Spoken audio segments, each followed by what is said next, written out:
Assalamualaikum warahmatullahi wabarakatuh. Kembali lagi dengan saya Pika dari SMP Negeri 1 Kelapa Nunggal.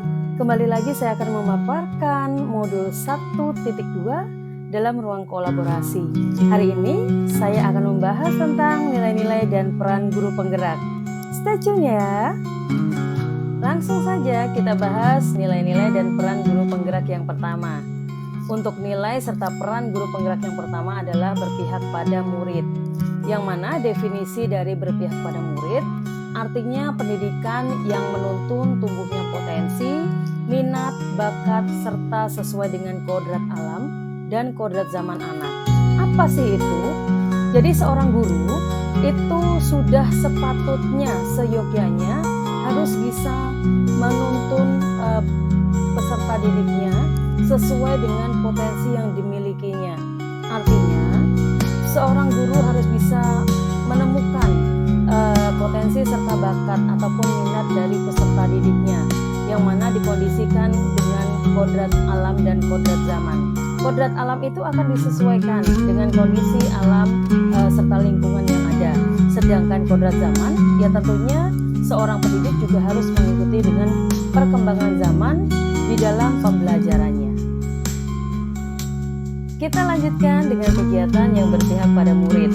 Untuk kegiatan yang berpihak pada murid yang pertama adalah pembelajaran berdiferensiasi. Siapa yang tahu?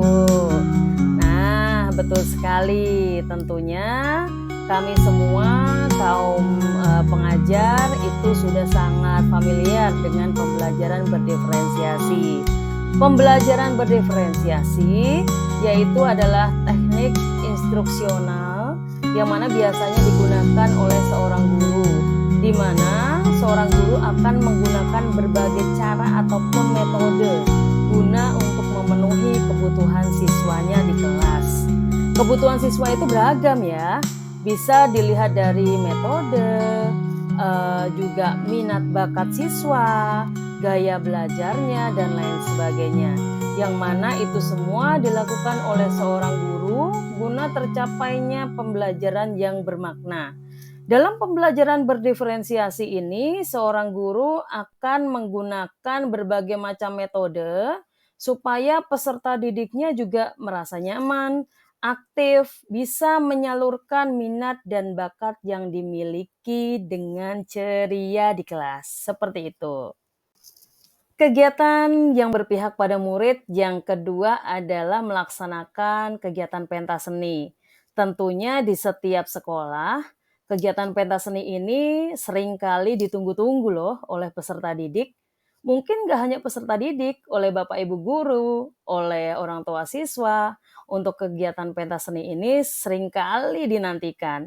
Karena di situ nanti akan ditampilkan berbagai macam atraksi, kemampuan, minat bakat siswa yang seringkali Bapak Ibu guru ataupun orang tua siswa dibuat speechless ya, takjub akan kemampuan putra-putri mereka, peserta didiknya mereka, yang mana ditampilkan di ajang pentas seni ini. Sedangkan untuk kegiatan yang ketiga, itu melaksanakan kegiatan Project P5. Kegiatan Project P5 itu wajib dilaksanakan. Kenapa sih? Karena ini sudah sejalan dengan program pemerintah yaitu Merdeka Belajar. Di dalam Project P5 tentunya kita akan lebih bisa menggali lagi potensi yang ada dalam peserta didik. Misalnya untuk tema kewirausahaan, kita bisa lihat kemampuan peserta didik, ternyata mereka bisa membuat produk, terus juga menghitung laba rugi, serta memasarkan produk mereka. Itu adalah suatu hal yang patut dibanggakan, karena ternyata peserta didik itu mampu loh untuk membuat suatu produk, menjualnya, dan menghitung laba ruginya. Wow, sangat menarik. Lanjut untuk kegiatan keempat adalah melaksanakan asesmen awal. Kegiatan asesmen awal itu wajib loh dilaksanakan oleh Bapak Ibu guru di sekolah. Kenapa? Karena dengan kegiatan ini kita dapat mengetahui kemampuan dasar siswa. Asesmen awal itu sangat diperlukan guna Bapak Ibu guru nanti melakukan tindak lanjut pemetaan. Apakah level peserta didik itu masih berada di kategori yang low, middle, ataukah high. Jadi, jika nanti sudah ada hasil dari kategori siswa baik itu low, middle maupun high, Bapak Ibu guru akan dapat mencari penanganan ataupun solusi yang tepat bagi siswa-siswi tercintanya di sekolah. Untuk nilai dan peran guru penggerak yang lainnya adalah kolaboratif. Kolaboratif ini adalah kemampuan guru penggerak dalam membangun kerjasama positif dan harmonis dengan berbagai pihak, di antaranya rekan sejawat, siswa, orang tua siswa, komite sekolah, organisasi pendidikan, dinas pendidikan, dan pihak terkait lainnya yang tujuannya itu untuk mencapai kepentingan bersama dalam pendidikan. Tentunya unsur kolaboratif ini sangat-sangat diperlukan oleh seorang guru penggerak. Karena dengan kita berkolaborasi dengan berbagai pihak, nantinya tujuan dari program pendidikan kita akan tercapai dengan baik. Kita akan bahas tentang kegiatan kolaboratif yang pertama, yang biasa dilakukan di sekolah atau di sekolah saya, itu yang pertama adalah komunitas belajar ataupun kombel. Kombel seringkali diperlukan Bapak Ibu guru, guna untuk memecahkan suatu permasalahan yang dihadapi di sekolah. Baik itu yang berupa minat belajar siswa, ataupun hasil belajar siswa.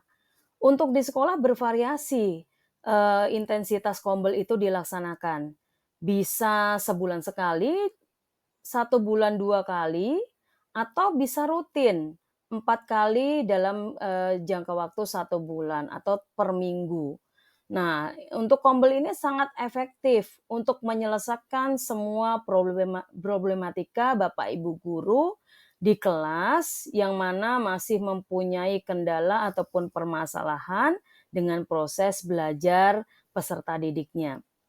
Karena nanti dari hasil komunitas belajar, Bapak Ibu guru akan menemukan titik temu, menemukan kata sepakat guna menyikapi berbagai masalah yang ditemukan dalam kegiatan pembelajaran.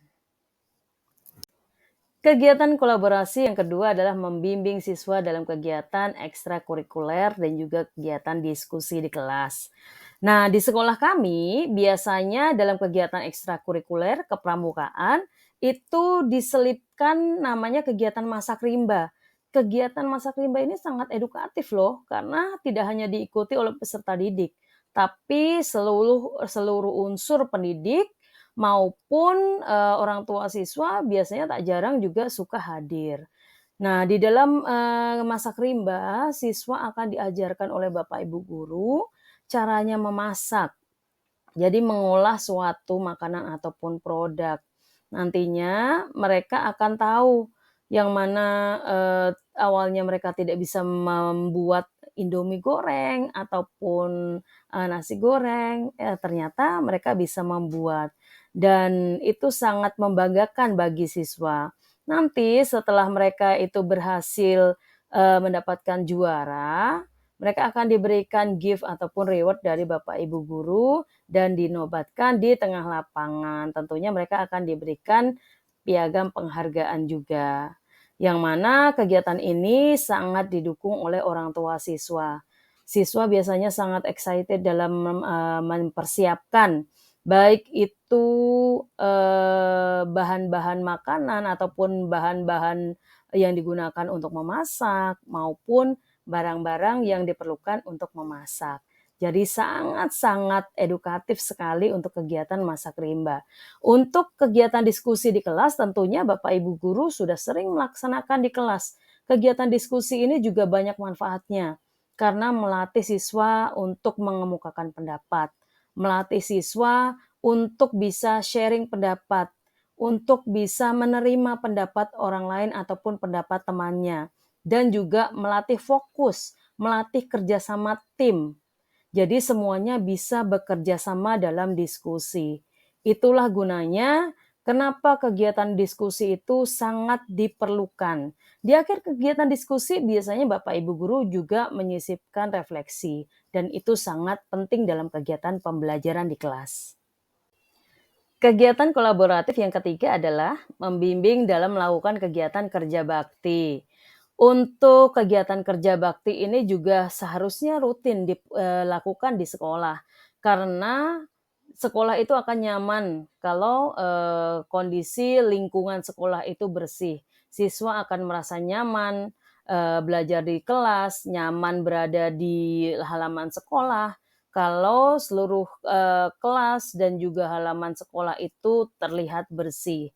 Nah, kegiatan ini sudah dicanangkan sejak lama di sekolah kami dan memang dirutin sampai, sekolah kami itu membentuk, koordinator-koordinator untuk kebersihan. Sehingga ketika kita lakukan kerja bakti, Bapak Ibu guru itu sudah tahu job desk-nya masing-masing. Perannya adalah melakukan, pendampingan kepada seluruh siswa dalam rangka kerja bakti, mengarahkan sampai dengan membuang sampah pada tempatnya, sehingga kondisi kelas maupun kondisi lingkungan sekolah jadi bersih. Kalau kondisi sekolah dan lingkungan sekolah ataupun kelas bersih, kita juga akan nyaman kan berada di sana. Sampailah kita di penghujung, yaitu di kegiatan refleksi. Kegiatan refleksi ini sangat penting, karena dengan adanya kegiatan refleksi, kita akan mengetahui apa sih kekurangan dan kelebihan kita. Bagaimana cara kita untuk mengantisipasi, untuk memperbaiki juga kekurangan yang sudah kita lakukan. Nah, yang pertama dalam refleksi hari ini adalah bahwa seorang guru penggerak harus mempunyai nilai dan peran yang utama di dalam kegiatan pembelajaran, yaitu menjadi pemimpin pembelajaran dengan berpihak pada siswa. Jadi ingat, seorang guru harus bisa berpihak pada siswa. Yang kedua, seorang guru penggerak harus mempunyai sifat atau unsur berpihak pada siswa, kolaboratif, inovatif, kreatif, dan juga berwawasan global. Kelima unsur ini sangat penting diterapkan di dalam kegiatan pembelajaran. Semoga untuk kegiatan hari ini atau penjabaran hari ini bermanfaat bagi kita semua. Sekian pemaparan dari saya. Ketemu kembali dengan Pika di ruang kolaborasi. Terima kasih. Salam guru penggerak, tergerak, bergerak, menggerakkan.